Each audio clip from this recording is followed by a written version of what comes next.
It began with a call that jolted me awake in the dead of night, precisely at 1 a.m. Groggily, I answered, "This is John," my voice heavy with sleep as I struggled to shake off the drowsiness. To my surprise, it was an automated message. The familiar voice of my mentor and former commander filled my ears.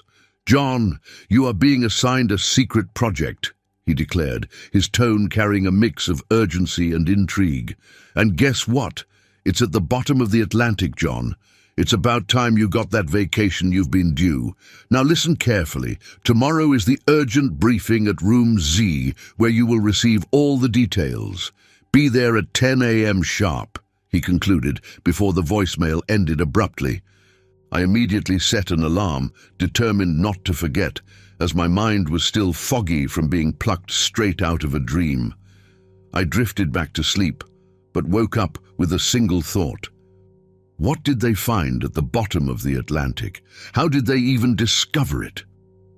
With 70% of the Earth's surface cloaked in the vast, deep ocean, and only 5% of these waters explored by humanity, I guess it was inevitable that something extraordinary would be found.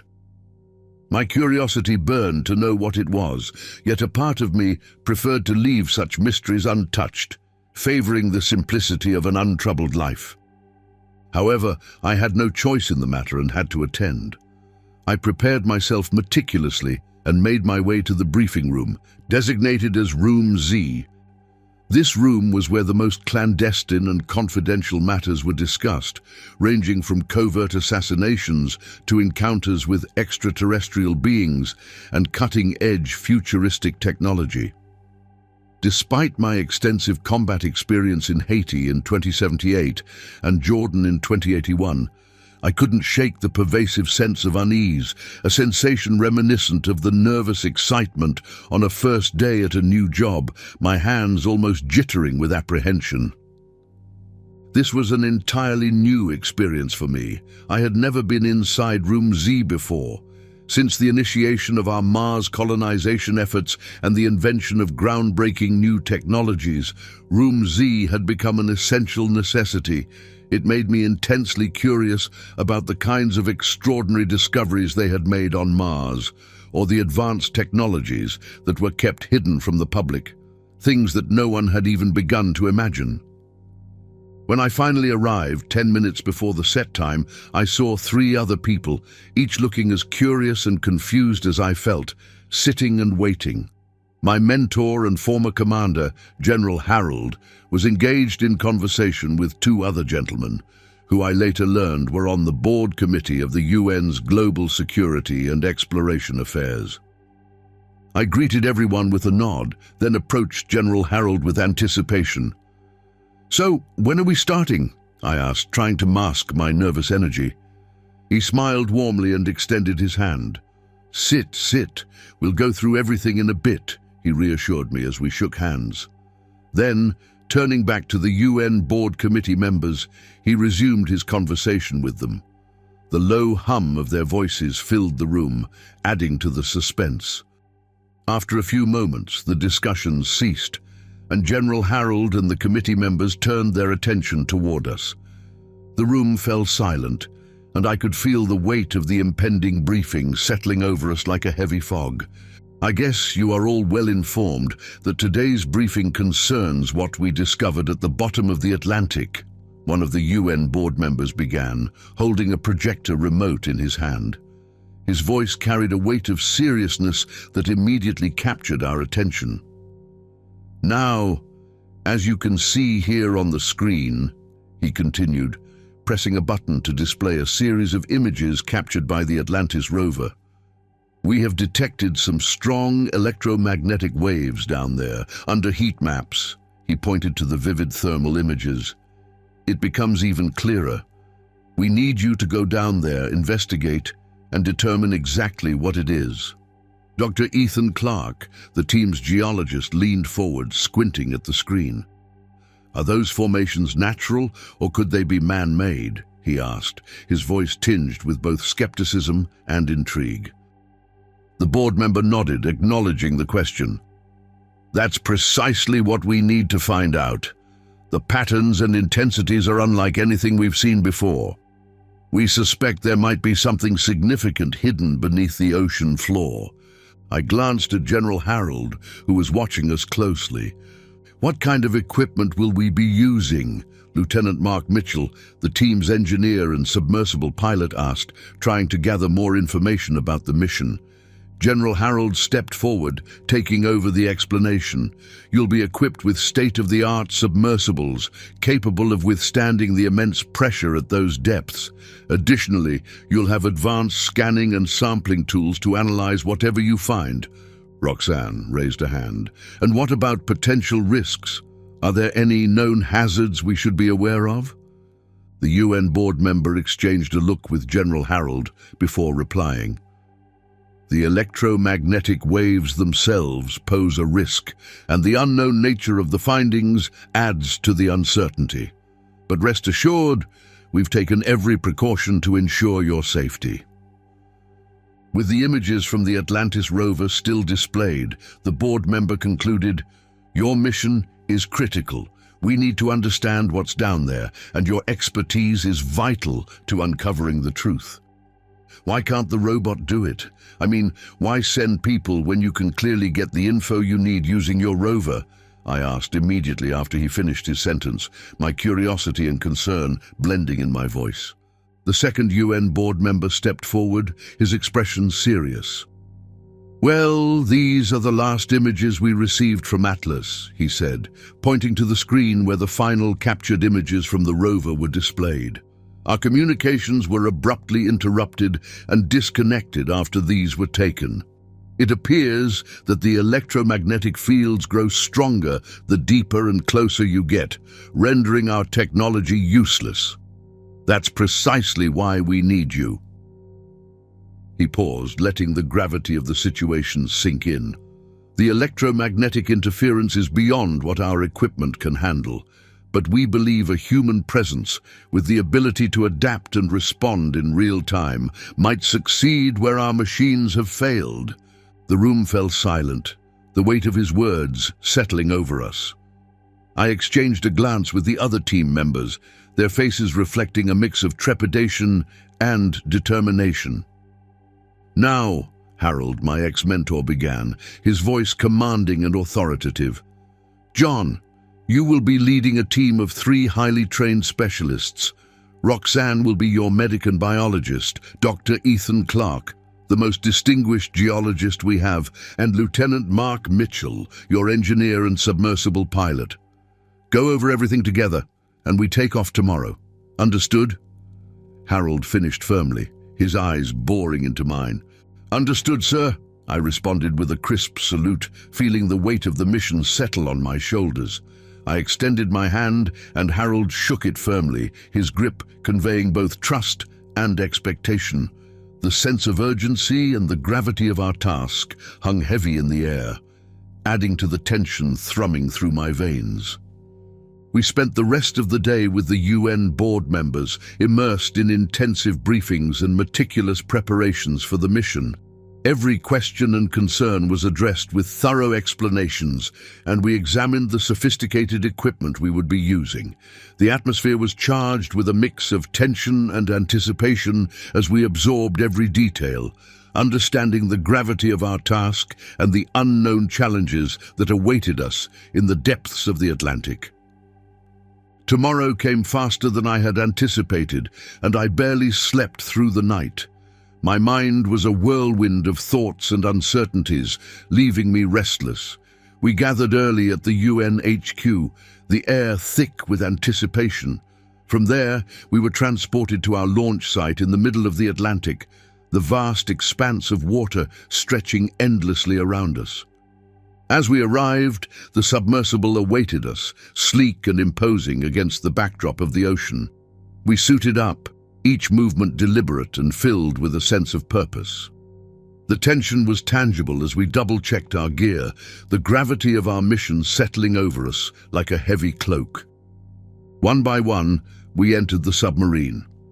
Mark went first, his experience as our engineer and pilot evident in his confident stride. Next was Roxanne, her determination clear as she carried her medical and biological equipment. Dr. Ethan Clark followed, his gaze steady and focused, ready to delve into the geological mysteries below. Finally, it was my turn. I took a deep breath, the weight of leadership pressing down on me, and stepped into the submersible, ready to lead my team into the unknown. As we finally started descending, an overwhelming sense of no return washed over me. The realization that we were venturing into the abyss with no turning back gnawed at my resolve. The descent was slow and deliberate, taking about 2 hours. Time seemed to stretch and warp in the claustrophobic confines of the submersible. "We're getting close," Mark announced, his voice steady but laced with tension. The instruments glowed softly in the dim light, casting eerie shadows on our faces. Roxanne leaned forward, studying the heat maps. "There's definitely energy down there," she said, her brow furrowed. "But why can't we see anything?" Ethan shook his head, his eyes fixed on the dark water outside. "It's like the light is being swallowed," he muttered, frustration evident in his voice. When we finally reached our destination, the tension in the air was almost tangible. The heat maps displayed on our screens indicated a significant energy source below us. Yet even with our powerful lights piercing the dark waters, we couldn't see anything. The ocean's depths swallowed our beams, leaving us surrounded by an impenetrable blackness. "Can anyone get a visual?" I asked, my voice betraying my unease. "Negative," Mark replied, adjusting the controls. "It's like we're looking into a void." As we attempted to communicate with the personnel above, our voices echoed in the silence of the submersible. Suddenly, the communications cut off, plunging us into a deeper isolation.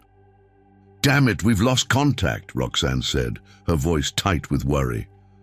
"We're on our own now," Ethan remarked, the weight of the situation settling in. We were now truly in the dark, both literally and figuratively, with the unknown pressing in on all sides. The weight of the ocean above and the mysteries below bore down on us, heightening the sense of trepidation and anticipation. We decided to venture further into the void, driven by a mix of curiosity and the imperative to complete our mission. Despite our individual fears, the presence of the group lent us a semblance of courage, or at least it did for me. There was a shared resolve among us, an unspoken agreement that whatever happens, happens. It's funny how being in a group can make you feel braver, even in the face of a terrifying cosmic void. Is it true courage, or merely foolishness coming from an archaic consciousness that lives in a human meat suit? "Let's keep moving," I said, trying to sound confident. "We need to find out what's down here." Roxanne nodded, her eyes reflecting both fear and determination. "Agreed. We can't turn back now." Ethan adjusted his instruments, the flickering screens casting an eerie glow on his face. "I'm picking up stronger readings. Whatever it is, we're getting closer." Mark took a deep breath, his hands steady on the controls. "Keep your eyes peeled. Anything could happen." As we ventured deeper into the abyss, the submersible's light struggled against the oppressive darkness. The sense of isolation was profound, the ocean pressing in on us from all sides. My thoughts wandered to the nature of our courage. Were we truly brave or merely reckless? The question gnawed at me, echoing in the silence. "Do you think it's wise to keep going?" Roxanne asked, her voice barely a whisper. "We don't have much of a choice," I replied, though my own doubts mirrored hers. "We've come too far to turn back now." Ethan's voice broke through the tension. "I'm detecting something unusual up ahead. Brace yourselves." The anticipation hung heavy in the air as we pushed onward, deeper into the unknown. The boundaries of our fear and curiosity blurred, driving us forward into the heart of the mystery. The darkness seemed to breathe around us, and I couldn't shake the feeling that we were being watched by unseen eyes. "Stay focused, everyone," I said, more to myself than to the others. "We can do this." In that moment, surrounded by my team, I realized that our shared resolve was our greatest strength. Whether it was courage or foolishness, it was what kept us moving forward, inching closer to the secrets hidden in the depths of the ocean. What followed next was beyond anything I had ever imagined, not even in my wildest nightmares. It was an experience so surreal it would make you question reality itself, wondering if you were still dreaming. But what is reality, if not just another, more complex and grounded dream? Suddenly, the steady hum of the engine ceased. The static on our screens cleared, revealing an astonishing sight. Before us loomed an immense white cube, seemingly floating in the vast expanse of the universe. I know it sounds impossible, and perhaps you might think I'm dreaming, but there it was, undeniable and surreal. We started drifting slowly, and that's when the realization hit me. We were in space. But how had we traveled from the ocean's depths to the cosmos? It must have been a wormhole, I thought. My mind raced with questions and fears. I couldn't afford to dwell on the potential doom of humanity. Immediate concerns took precedence. How would we get back? Could we even return?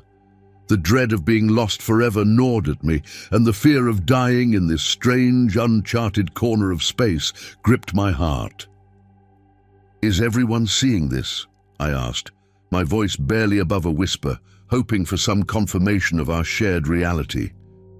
Roxanne's eyes were wide with disbelief. How is this possible? One moment we're in the ocean, and now... This? Ethan was frantically checking the instruments. "The readings are off the charts. This doesn't make any sense." Mark's hands trembled slightly on the controls. "We need to figure out how to get back. This place... it's not meant for us." I took a deep breath, trying to steady my thoughts. Let's stay calm and think this through. We need to find a way to navigate back, or at least understand where we are. The enormity of our situation hung heavy in the air, the sight of the colossal white cube serving as a stark reminder of the unknown forces at play. Our sense of isolation deepened, but so did our resolve to find a way home. "I mean, we did what we could, Captain," Mark said, his voice a mix of frustration and fear. "This wasn't in the job description. We'll get back and report what we saw, and that's it. Let them send someone else if they want to explore further." He paused, his eyes reflecting the vast, unnerving emptiness around us. "I don't want to die for this shit." His words hung in the air, the tension in the submersible almost suffocating. I could see the strain etched on his face, the raw vulnerability of a man pushed to his limits. The cold, indifferent void of space outside our vessel only amplified our collective anxiety. "Mark, I understand," I said, trying to project calm despite my own rising fear. "None of us signed up for this, but we need to stay focused and figure out a way back." Roxanne nodded, her usual confidence now tinged with a desperate edge. "He's right, Mark. We can't let fear dictate our actions. We have to think clearly." Ethan, usually so composed, was visibly shaken. "If we panic now, we're as good as lost. Let's gather as much data as we can. It might be our ticket home." Mark took a deep breath, visibly steadying himself. Okay, let's do this, but let's do it quickly. The longer we stay, the greater the risk of running out of air." Shortly after, things took a turn for the worse, and the nightmare began to escalate to an unbearable degree. Panic began to creep into our minds as the reality of our situation became more dire. We desperately needed to find a way to start the engine, which stubbornly refused to operate in the vacuum of space, and get the propellers working to navigate back to the wormhole from which we had emerged. Mark and Roxanne hurried to the engine room, their expressions grim and determined as they set out to diagnose the problem. The confined space of the submersible seemed to press in on us, amplifying the tension. "Hang in there," Mark said, his voice steady but urgent as he grabbed his toolkit. "We'll figure this out." Roxanne nodded, her jaw set with determination. "We don't have any other choice."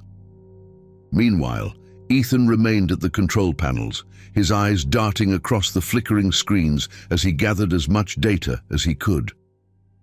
"I'm getting some strange readings," he muttered, more to himself than to me. "We need to understand what we're dealing with here." I stayed in the command center, feeling the weight of our predicament pressing down on me. My mind raced, but I was running out of ideas. The gravity of the situation was overwhelming, and the engine had to start or we were done for. "Come on, think," I whispered to myself, trying to force a solution to the forefront of my mind. There has to be a way. The silence of space pressed in on us, a constant reminder of the peril we faced. I knew that without the engine, our chances of survival were slim to none. We were racing against time, and every second counted. "You can't be here," I heard a whisper. It sounded eerily like my ex-wife. I immediately dismissed the thought, chalking it up to my scared mind playing tricks on me. Shaking off the unsettling feeling, I headed to the engine room to check on Mark and Roxanne. "Got anything?" I asked, hoping for some good news. Roxanne looked up from the engine, her face serious. "John, we need to talk." "So we can't fix the propellers?" I asked, feeling my stomach drop. "It's not that," Roxanne said, shaking her head. "They are working fine, but propellers won't work in space. It's a vacuum with no air or fluid to push against, rendering propellers useless." My mind raced to process this. "Okay, so we need something else to push us?" "Yes," Roxanne confirmed. "Something like chemical rockets, ion thrusters, solar sails, which we don't have, or nuclear propulsion. Do we have anything like that we can use?" Mark looked up from his work, his expression equally grim. "Our sub wasn't designed for space travel. We need to find an alternative method, and fast." I racked my brain, trying to think of anything that could work. The submersible's limited resources and the unfamiliar environment of space made it a daunting task.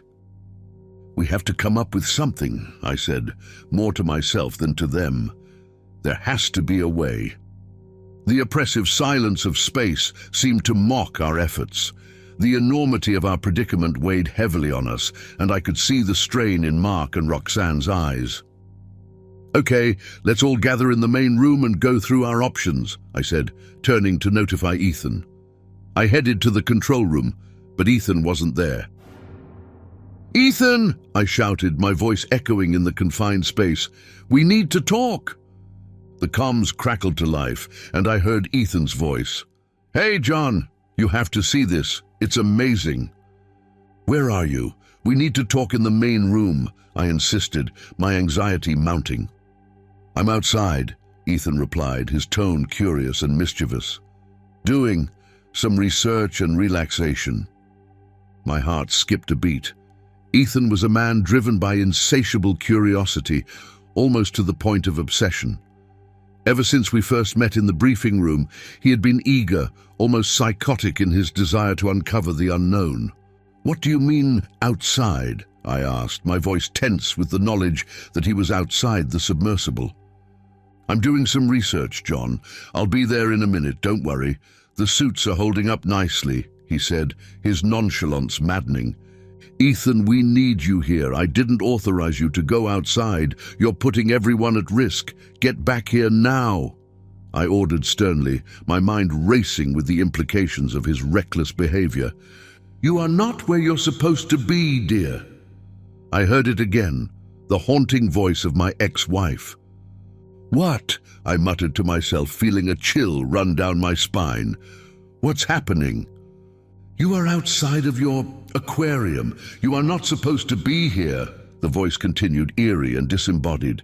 "Roxanne, Mark, come to the control room," I shouted, desperate to drown out the voice and grasp onto some semblance of reality. The silence that followed was unnerving. Mark and Roxanne weren't showing up. Panic started to claw at my insides. I hurried to the main room to check on them, but it was empty. The oppressive quiet of the submersible seemed to close in on me. "Guys," I called out, my voice trembling with fear, "I need you in the control room. Where are you?" The echo of my words faded into the stillness. The eerie feeling of being utterly alone in this vast, alien environment was suffocating. Anxiety gnawed at me, each second of silence amplifying my dread. The comms crackled again, breaking the silence.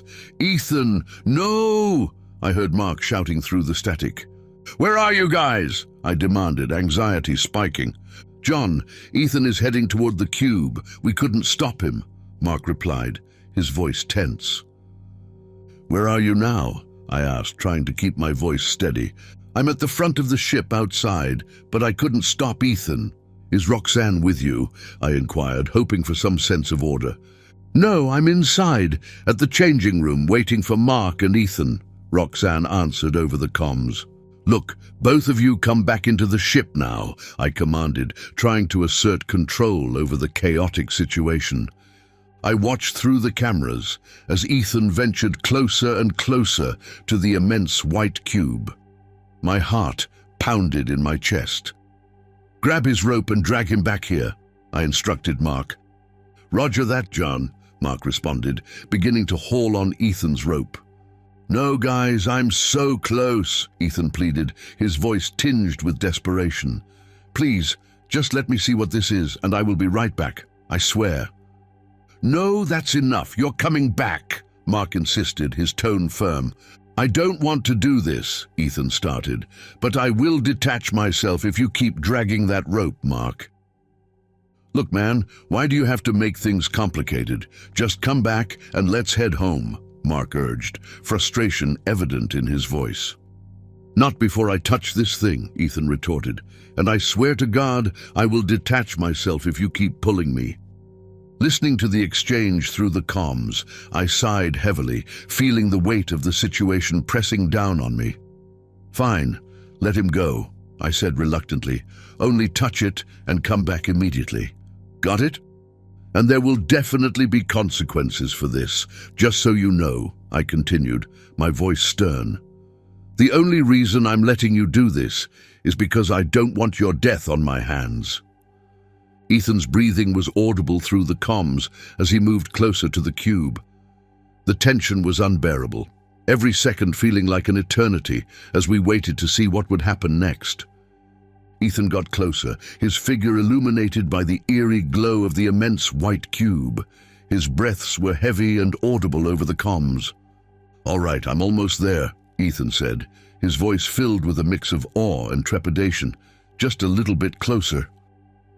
"Be careful, Ethan," I warned, feeling a sense of dread settle in the pit of my stomach.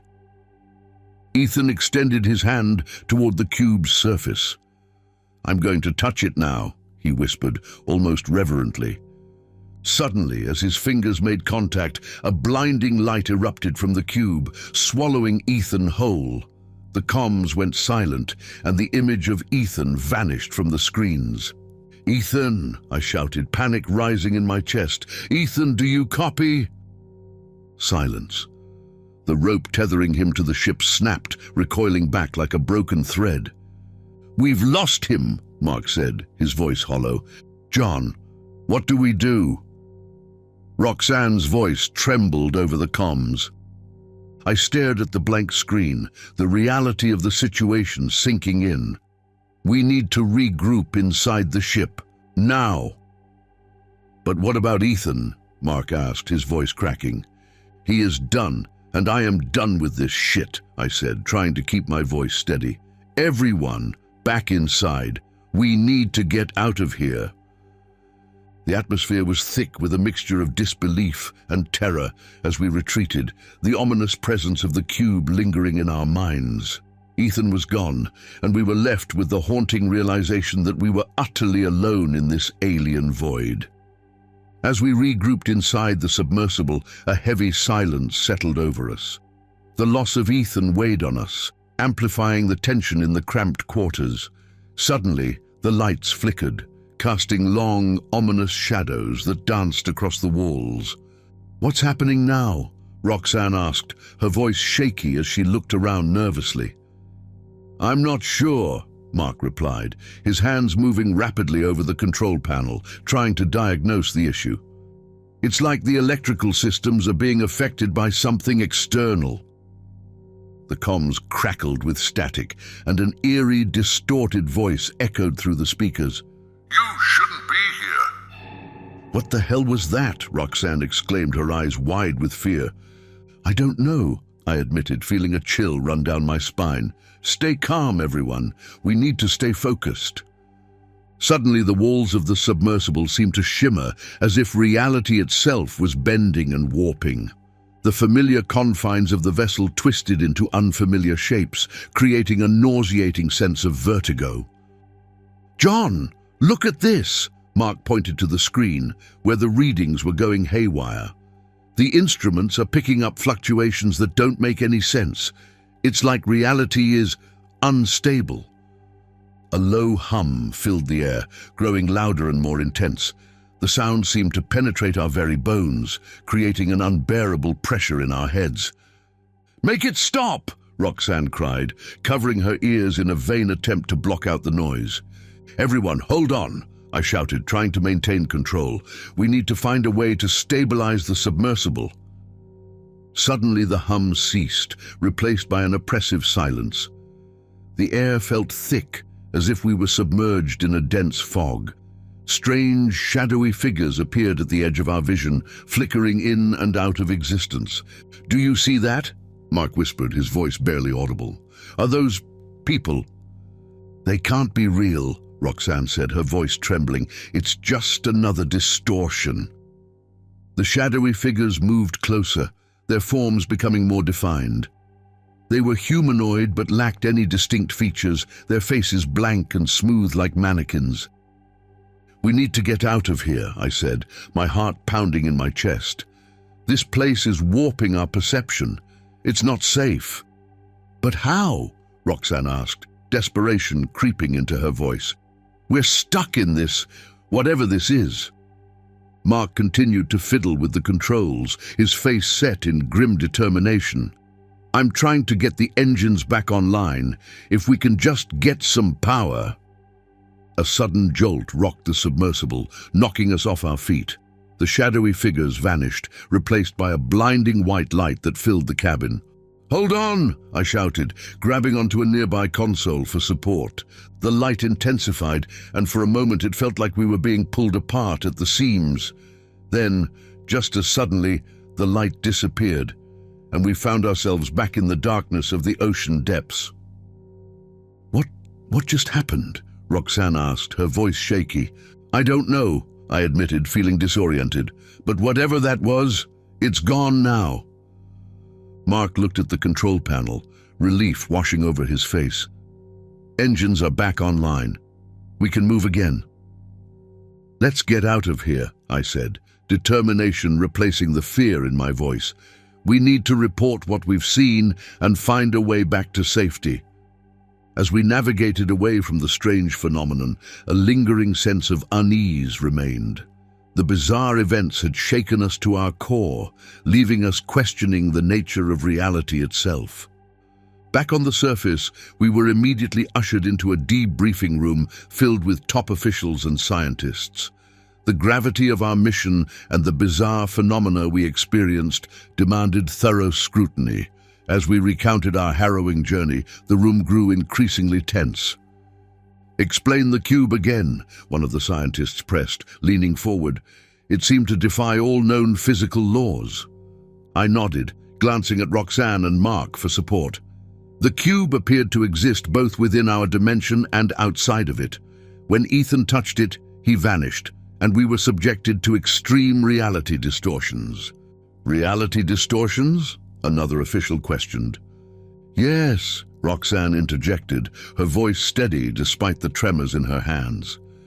The submersible's walls twisted. We heard voices and saw shadowy figures that weren't there. It was as if the very fabric of reality was unraveling around us. "And Ethan?" someone asked softly. Mark shook his head. We tried to pull him back, but he was determined to investigate the cube. Then he disappeared.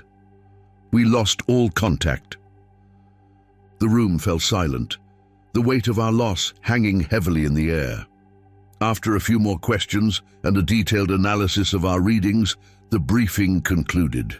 We were excused, leaving behind an atmosphere thick with confusion and a hint of fear. As the day came to an end, the team decided to gather at a nearby bar. The dimly lit room and the clinking of glasses provided a somber backdrop to our shared grief. We raised our glasses in a silent toast to Ethan, each of us lost in our thoughts. "To Ethan," I said quietly, breaking the silence. "A brave man who sought answers, no matter the cost." "To Ethan," Roxanne and Mark echoed, their voices heavy with sorrow.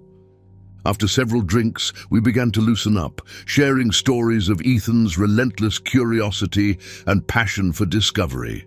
But underneath the camaraderie, there was a lingering unease, a sense that our ordeal was far from over. When I finally returned home, the familiar surroundings should have been comforting. Instead, they felt oddly alien. My dog, Max, greeted me with his usual enthusiasm, but something was off. His fur seemed a shade darker than I remembered. "Hey, buddy," I said, patting his head. "You look different. Must be the lighting." As I moved through the house, I noticed other strange details. The furniture seemed subtly different. My favorite chair was now a color I didn't recognize, and the pictures on the walls showed slight variations. In photos of my ex-wife, her hair was a different style and color in each one. "What the hell?" I muttered, a cold realization dawning on me. This wasn't my world. Panicking, I searched for more inconsistencies. The arrangement of the books on the shelf was unfamiliar, and the clock in the kitchen ticked with a rhythm I didn't recognize. The cube hadn't just transported us, it had shifted me into a parallel Earth, one eerily similar but undeniably different. "Max, come here," I called, needing the comfort of his presence. He trotted over, his tail wagging, but the unease only deepened when I saw the name on his collar. It said, Dixon. As I stood there absorbing the implications, a horrifying thought struck me. Somehow, I knew without a shadow of a doubt that I wasn't where I was supposed to be. And if I was here, then where was the John of this world? I thought a bit later into the night. Had he been sent to my Earth, equally lost and confused?